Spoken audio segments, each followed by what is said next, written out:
Hello बच्चों, आपका स्वागत है आपकी अपनी शिक्षा की चौपाल में। और शिक्षा की चौपाल में हम आंकिक प्रश्न का अध्ययन कर रहे थे। प्रकाश के परावर्तन से संबंधित आंकिक प्रश्न का अध्ययन कर रहे थे। तो इसी क्रम में आज भाग दो के साथ, आंकिक प्रश्न के भाग दो के साथ उपस्थित हैं हम आपके सामने। तो हमारा प्रश्न था, अंतिम इसी प्रश्न पे मैंने छोड़ा था, क्योंकि वीडियो ज़्यादा लंबा हो जाता।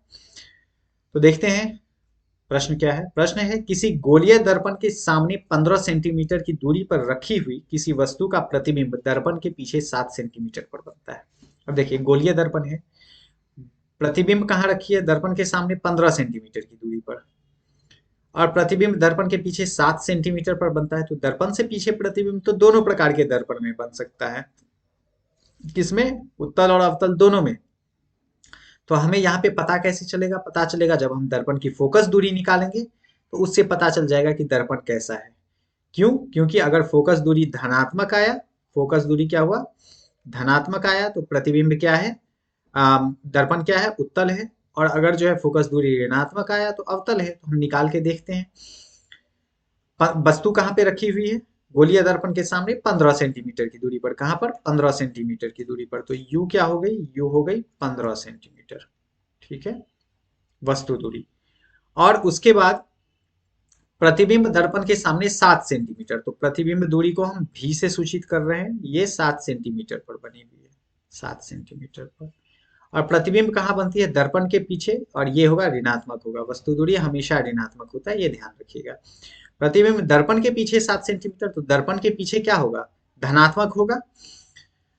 अब हमें निकालना क्या है? फोकस, फोकस दूरी। ठीक है, तो हम दर्पण सूत्र पे रख देते हैं। दर्पण सूत्र क्या है? दर्पण सूत्र से दर्पण सूत्र है 1/v plus 1/u is equal to, इसे मिटाने दीजिए, इज इक्वल टू 1/f। ठीक है, हमें निकालना क्या है? 1/f, तो हम डायरेक्ट रख देते हैं 1/v। v कितना है? 7। और प्लस u कितना है?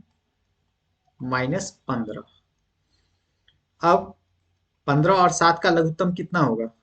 105 सबसे छोटा कॉमन फैक्टर है। इसमें दोनों में सबसे छोटा कॉमन मल्टीपल है, माफ कीजिएगा, मल्टीपल है। तो 7 से 105 में भाग देंगे 15, 15 सत्ते 105 हो गया। तो 15 को 1 से मल्टीप्लाई करेंगे 15, प्लस ये कितना होगा? 15 सत्ते 105। तो यहाँ पे -7 आ जाएगा, 7 एका 7। अब देखिए ये कितना हो जाएगा? 15 प्लस गुने माइनस कितना होगा? माइनस होगा 7, और बट्टा 105। 15 में से 7 गया, कितना होगा? 8। 8 बट्टा 105। तो यहाँ पे क्या निकल गया? 1/f बराबर निकल गया 8/105। 8/105। तो ये क्या हो जाएगा? तिर्यक गुना हो जाएगा। तो कितना हो जाएगा? 8f is equal to 105। Therefore f is equal to 105/8। अब 105 में अगर हम 8 से भाग दें तो रिजल्ट कितना आ जाएगा? यहाँ पे लिख दे रहा हूँ, रिजल्ट आ जाएगा 8 एकम 8, 2 5, 8 त्रिक 24। 8 त्रिक 24, एक शेष बचा, पॉइंट बैठाएंगे, जीरो उतरेगा। 8 एकम 8, 2 जीरो, 8 दूनी 16, 4 जीरो, 8 पंच 40, 13.125। अब देखिए फोकस दूरी क्या आई है? फोकस दूरी का रिजल्ट जो आया है वो धनात्मक आया है। तो जब फोकस दूरी का रिजल्ट जो है धनात्मक आया है, तो क्या हो जाएगा? ये किस तरह की दर्पण हो जाएगी? दर्पण हो जाएगी उत्तल। कौन सा दर्पण हो जाएगा? उत्तल दर्पण। क्यों? क्योंकि फोकस दूरी कैसी आई है? फोकस दूरी धनात्मक आई है। ठीक है, अब हम अगले प्रश्न की ओर बढ़ते हैं। हमारा अगला प्रश्न क्या है? अगला प्रश्न है, एक अवतल दर्पण की फोकस दूरी 20 सेंटीमीटर है। ठीक है, क्या है? फोकस दूरी f is equal to 20 centimetre. Focus दूरी 20 सेंटीमीटर है, और वस्तु की ध्रुव से दूरी 30 सेंटीमीटर है। तो चाहे दर्पण से दूरी बोले या ध्रुव से दूरी बोले, एक ही होता है। तो वस्तु की ध्रुव से दूरी 30 सेंटीमीटर, तो वस्तु दूरी कितनी हो गई, -30 सेंटीमीटर। अच्छा, ये कौन सा है, अवतल दर्पण है, तो फोकस दूरी भी ऋणात्मक ही होगी। हमें निकालना क्या है, प्रतिबिंब दूरी क्या है। अब देखिए, जाहिर सी बात है प्रतिबिंब दूरी भी ऋणात्मक ही निकलेगी, क्योंकि ये वस्तु जो है वह फोकस के बाद रखी हुई है, तो फोकस के बाद रखी हुई है तो दर्पण के सामने ही बनेगी। अब देख लेते हैं कितनी होगी। दर्पण सूत्र से, दर्पण सूत्र से, तो दर्पण सूत्र क्या है, दर्पण सूत्र है 1/v plus 1/u is equal to 1/f। 1/v plus 1/u is equal to 1/f। तो निकालते हैं 1/v प्लस 1/-30 बराबर 1/f, यानी 1/-20। तो ये कितना हो जाएगा, या 1/v इज इक्वल टू 1/-20 और माइनस 1/-30। तो ये कितना हो जाएगा, 20-30 का लघुत्तम कितना होगा, 20-30 का लघुत्तम हो जाएगा 60। तो 20 दिया 60 माइनस 30 दूनी 60, तो -2, या ये कितना हो जाएगा, 1/v बराबर 3, माइनस और माइनस को मल्टीप्लाई करेंगे प्लस होगा, +2 बटा ये कितना हो जाएगा, 60 हो जाएगा। रिजल्ट कितना आ गया, 60 आ गया। क्योंकि फोकस दूरी 20 सेंटीमीटर है, वस्तु के ध्रुव से दूरी, कहीं पे मिस्टेक हुआ है, एक अवतल दर्पण की फोकस दूरी 20 सेंटीमीटर है, तो फोकस दूरी 20 सेंटीमीटर है, अवतल दर्पण है -20, वस्तु से ध्रुव की दूरी -30 सेंटीमीटर। तो रिजल्ट कितना हो गया, अच्छा माफ कीजिएगा, ये उस तरफ जाएगा, ये तो उस तरफ गया तो माइनस हो गया, माइनस इंटू माइनस ये क्या हो जाएगा, प्लस, ये माइनस आएगा, यहाँ पे माइनस का चिन्ह छूट गया था। तो ये कितना आ जाएगा, इसका रिजल्ट, रिजल्ट आ जाएगा -1/60। अब देखिए, तो v इज इक्वल टू कितना हो गया, v इज इक्वल टू हो गया -60 सेंटीमीटर। अब यहाँ पे -60 का मतलब ये सिर्फ जो है बताता है कि प्रतिबिंब की प्रकृति क्या है, बाद बाकी माइनस का इसके संबंध नहीं। अगर दूरी पूछे तो 60 सेंटीमीटर की दूरी पर प्रतिबिंब बनेगी, यानी प्रतिबिंब दूरी क्या हो गई, 60 सेंटीमीटर हो गई। चलिए अगले प्रश्न की ओर बढ़ते हैं। अगला प्रश्न क्या है, एक उत्तल दर्पण की वक्रता त्रिज्या 12 सेंटीमीटर है। एक उत्तल दर्पण की वक्रता त्रिज्या कितनी है, 12 सेंटीमीटर, यानी r बराबर 12 सेंटीमीटर। उत्तल दर्पण है तो क्या होगा, ये धनात्मक होगा, पॉजिटिव होगा, लिखने की आवश्यकता नहीं है। और दर्पण से 12 सेंटीमीटर की दूरी पर स्थित वस्तु का प्रतिबिंब कहाँ बनेगा, तो दर्पण से 12 सेंटीमीटर की दूरी पर स्थित वस्तु है, वस्तु दर्पण से 12 सेंटीमीटर, वस्तु दूरी हमेशा ऋणात्मक होगा। अब देखिए, अगर r 12 सेंटीमीटर है तो हम क्या इसे f तो निकाल सकते हैं, f is equal to r/2, तो इज इक्वल टू ये कितना हो जाएगा, 12/2, यानी 6 सेंटीमीटर हो जाएगा, यानी फोकस दूरी इसकी कितनी है, 6 सेंटीमीटर है। तो हमें निकालना क्या है कि प्रतिबिंब कहाँ पे बनेगा, यानी हमें भी मालूम करनी है। तो उत्तल दर्पण है तो प्रतिबिंब का क्या आएगा, पॉजिटिव आएगा, क्योंकि प्रतिबिंब जो है दर्पण से दाहिनी ओर बनेगा। तो चलिए देखते हैं दर्पण सूत्र से, ओह माफ कीजिएगा, दर्पण सूत्र से, दर्पण सूत्र क्या है, 1/v plus 1/u is equal to 1/f। क्या है, 1/v plus 1/u is equal to 1/f। तो यहाँ पे v तो हमें निकालना है, तो या इसे हम लिख सकते हैं 1/v is equal to 1/f minus 1/u।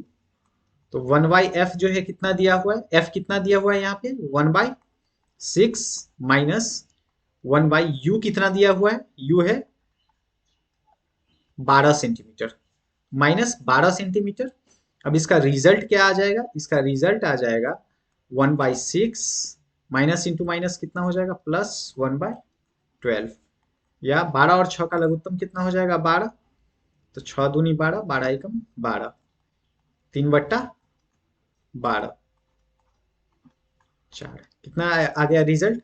Result आ गया 1/f is equal to, sorry 1/v is equal to 1/4। तो therefore v is equal to कितना आ गया? 4 सेंटीमीटर। अब पॉजिटिव आया है तो दर्पण के पीछे 4 सेंटीमीटर की दूरी पर प्रतिबिंब बनेगा। ठीक है, अब अगले प्रश्न की ओर देखते हैं। हमारा अगला प्रश्न क्या है?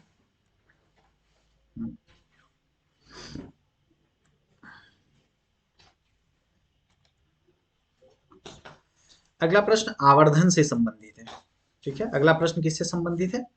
अगला प्रश्न आवर्धन से संबंधित है। आवर्धन के बारे में आप लोग जानते हैं, आवर्धन बराबर क्या होता है? इसमें दो फॉर्मूला होता है, एक तो m बराबर प्रतिबिंब की ऊंचाई बट्टा बिंब की ऊंचाई h2 बट्टा h1, और दूसरा क्या होता है m बराबर माइनस वी बाई यू, अगर वस्तु दूरी और प्रतिबिंब दूरी से इसका संबंध हो करे तो। अगर इन दोनों को जो है हम सम्मिलित कर दें, ये एक हुआ इक्वेशन, ये इक्वेशन 2 हुआ, अगर इन दोनों को सम्मिलित कर दें तो क्या आ जाएगा? आ जाएगा h2 बट्टा h1 बराबर माइनस वी बाई यू। क्या आ जाएगा? h2 बट्टा h1 बराबर माइनस वी बाई यू। तो अब इसी फॉर्मूले का उपयोग करेंगे हम आवर्धन संबंधी सभी प्रश्नों में। साथ ही साथ इसका तो कॉमन यूज होगा ही, 1/v plus 1/u is equal to 1/f, इसका तो प्रयोग होना ही है। ठीक है, तो अब हम आवर्धन संबंधी एक प्रश्न आज हल करते हैं, शेष प्रश्नों को कल करेंगे। देखिए क्या है, एक अवतल दर्पण के सामने 10 सेंटीमीटर की दूरी पर रखी वस्तु का 3 गुना आवर्धित एवं वास्तविक प्रतिबिंब बनता है। वास्तविक प्रतिबिंब बनता है मतलब आवर्धन ऋणात्मक होगा। आप हमेशा ध्यान रखिए, अगर प्रतिबिंब कैसा वास्तविक बन रहा है तो आवर्धन कैसा होगा? ऋणात्मक होगा। और जो है प्रतिबिंब काल्पनिक बनता है तो आवर्धन क्या होगा? धनात्मक होगा। तो सबसे पहले अवतल दर्पण के सामने कितने सेंटीमीटर की दूरी पर वस्तु रखी हुई है? तो अवतल दर्पण के सामने 10 सेंटीमीटर की दूरी पर वस्तु रखी है, तो u बराबर हो जाएगा माइनस 10 सेंटीमीटर। क्यों? वस्तु दूरी हमेशा ऋणात्मक होती है। अच्छा, रखी वस्तु का 3 गुना आवर्धित प्रतिबिंब बनता है। आवर्धन कितना हो गया? m का वैल्यू हो गया 3 गुना आवर्धित, और वास्तविक प्रतिबिंब बनता है, तो वास्तविक प्रतिबिंब बनता है तो क्या हो जाएगा? ये ऋणात्मक हो जाएगा। अब देखते हैं प्रतिबिंब की स्थिति क्या होगी। हमें प्रतिबिंब की स्थिति निकालनी है, यानी v निकालनी है। v क्या होगी? अब हम जानते हैं कि अगर 3 गुना आवर्धित प्रतिबिंब बनता है तो हम जानते हैं m बराबर minus v by u. m बराबर माइनस वी बाई यू, तो यहाँ पे क्या है? -3 बराबर माइनस वी बाई यू। तो यहाँ पे माइनस माइनस कैंसिल आप कर सकते हैं, तो यहाँ पे क्या हो जाएगा? v is equal to 3u। v is equal to 3u, तो is equal to 3 into u का वैल्यू यहाँ पे पुट करते हैं। यू का वैल्यू कितना है? -10 सेंटीमीटर, तो 3 into -10 is equal to -30 centimetre की दूरी पे क्या है? प्रतिबिंब का निर्माण हो रहा है। मतलब प्रतिबिंब की स्थिति कितने पे हो गई? -30 सेंटीमीटर, यानी 30 सेंटीमीटर की दूरी पे। माइनस तो सिर्फ बता रहा है कि प्रतिबिंब वास्तविक बन रहा है। तो चलिए अब मिलेंगे फिर अगले वीडियो में आंकिक प्रश्न की अगली श्रृंखला के साथ।